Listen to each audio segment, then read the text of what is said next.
So that game has been largely a failure, and now Skull and Bones seems to be following suit, which is Ubisoft's latest super stinker. And then, as we could all expect, the writer of the video game has chosen to speak out against those very fans and attack them right back. Spend $100 on it, right? You can't play it right now because as soon as you log into the game, there's a bug that completes the entire story. So you walk into the end game. How this game is out there right now in its beta or whatever for $70 when it doesn't even have boarding. Fucking Assassin's Creed Black Flag a decade ago has better ship combat. Video games just aren't fun anymore. Is what I would say if I didn't play Risk of Rain 2.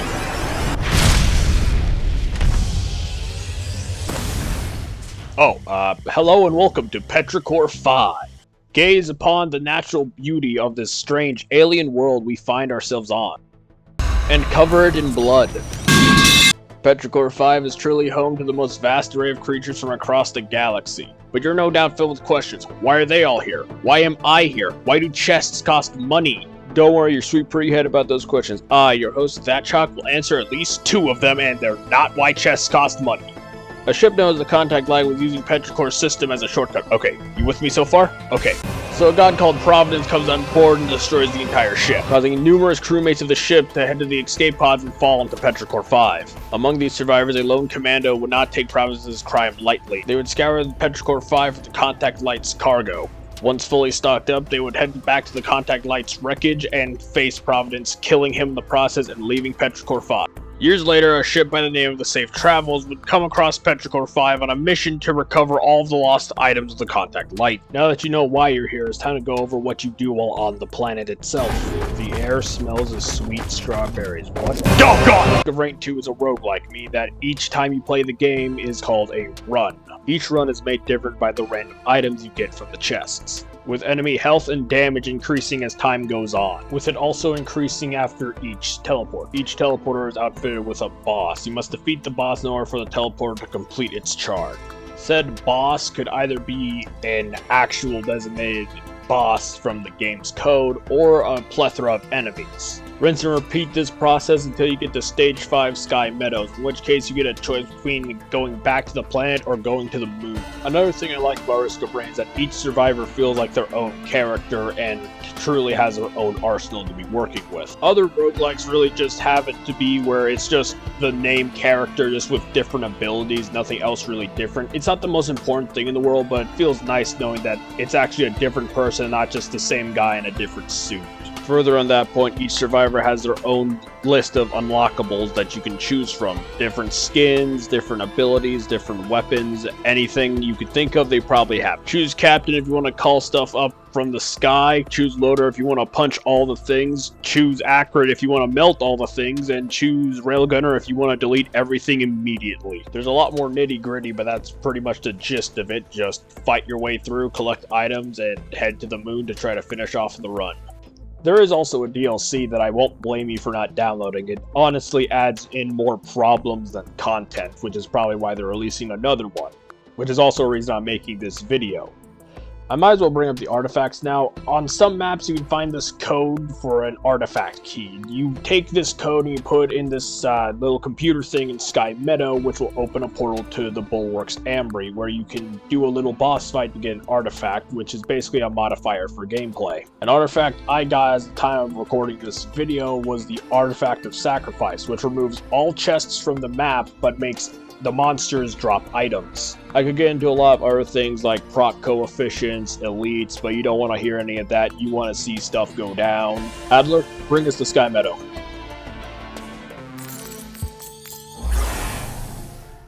Okay, this is not Sky Meadow, this is the Interdimensional Cartel Tunnel. Well, while we're here, might as well see what they have in store. These are the lunar items. Each one comes with an extremely good effect, but that's countered by the extremely bad effect it also comes with. The one I just picked up is called the Brittle Crown. Upon getting hit, I get gold, but I also lose gold on the same hit. There's some other things you can do in the bazaar, like trade items for a better item, choose the next location. However, I already know my next location because Adler this time will send me to Sky Meadow. That's better. Welcome to Sky Meadow, a unique location as it was actually in the first Risk of Rain, as can be seen with the randomly open chests around the map. Speaking of chests around the map, one of those might even be a legendary chest, which has a guaranteed chance of giving you a red item. The chances of it appearing in Stage 5 is extremely rare because usually it's Stage 4 that has the chest, but if you don't find it or it doesn't spawn, chances are it's probably in Sky Meadow. Okay, so Sky Meadow's teleporter is a little different than the teleporters you've been seeing. It's called the Primordial Teleporter. As you've probably seen from an earlier clip, you spawn in with it being angled at the moon, or aligned. You have two choices with the teleporter. You can either A, interact with it normally and go to the moon, or B, you can interact with its sides, align it with the planet, and loop back to the planet. Looping will cause two new types of elites to spawn, and will cause other monsters to appear outside of their usual environments. I usually like to loop because I like the challenge, and also I'm just scared of the boss, but I'm a little tipsy due to these items. Never drink and loop, kids. I'd go more in depth, but it's just basic teleporter fight. Boss spawns, you kill the boss, you survive to the end. Hark the herald, you made it through the teleporter again. Say hello and welcome to the moon of Petrichor 5. Commencement, a strange and mysterious place. Why is there a palace? Why is there fire here? Is there oxygen? How can I breathe this oxygen? Maybe we'll find out these questions if we keep going down this suspiciously large hallway. Okay, now I'm getting the sense that I might be messing with forces that I can't yet understand. But that hasn't stopped me before, and it sure as hell ain't gonna stop me now. Find the pillars, child. Sure thing, scary sky voice that came out of nowhere. This is Commencement's progression mechanic. Basically, we have to do 4 teleporter events in order to activate grav lifts that bring us up to that sky arena thing that I'm pretty sure that voice was coming from earlier. A logical man would start questioning things and probably rethink these actions. However, I got arrested for fighting an octopus at SeaWorld, so I'm gonna go up there anyways. Commencement is home to 4 types of pillars: Mass, Design, Blood, and Soul.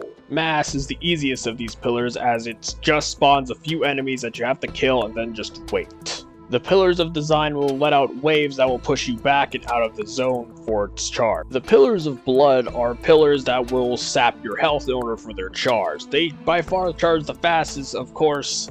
They also spawn enemies while also draining your health, so you can see the issues there. Then there are the pillars of soul, which are pillars that's radius shrinks as it charges. It's pretty simple, and like the rest, it spawns enemies that you have to deal with. Blah, blah, blah. Let's get to other things now. Who are you talking to? Okay, just gotta take care of this guy, and things should almost be done. And it's done. Okay, I can finally get up there. You have done it. You have survived. Well, when you say it like that, it sounds like you were trying to kill me the whole time. Oh, child, not the whole time. You will be broken like the rest.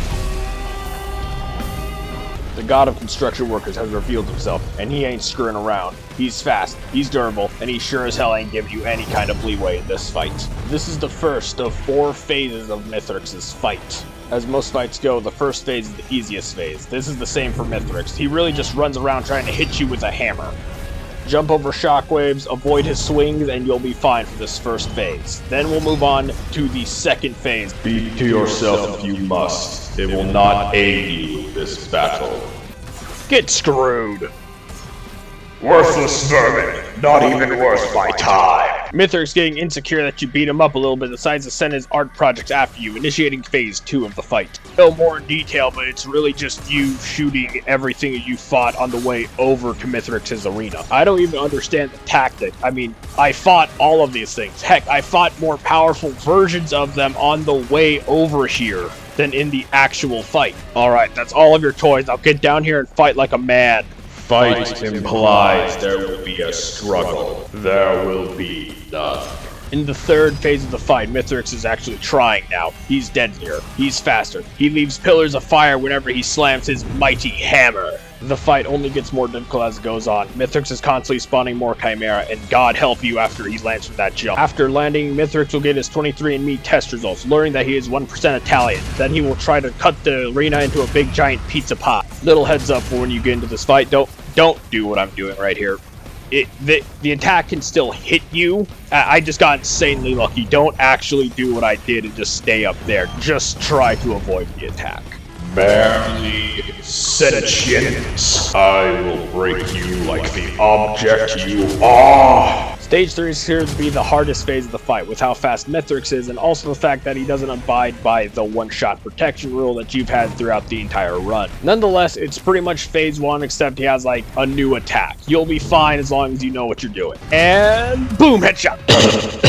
No, not now. You are an object, only empowered by more powerful objects. That's right. In Stage 4, Mithrix takes all of your items and even uses them against you. Unfortunately for him, by damaging him, you get your items back. So this could either be the hardest or easiest phase of the entire fight. Brothers, brother, help me.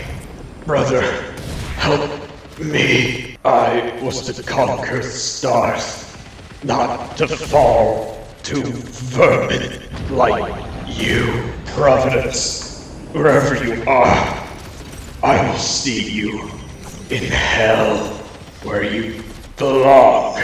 And down the old fart goes. Now what the hell do I do? No, you have not won.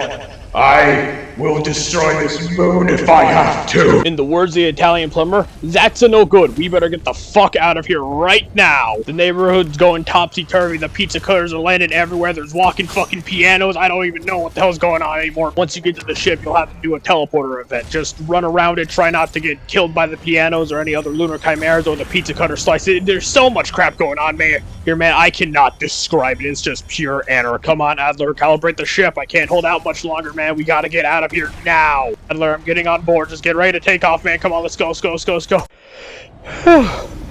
That was a close one. All right, Adler, take us home. We need a good rest after this one.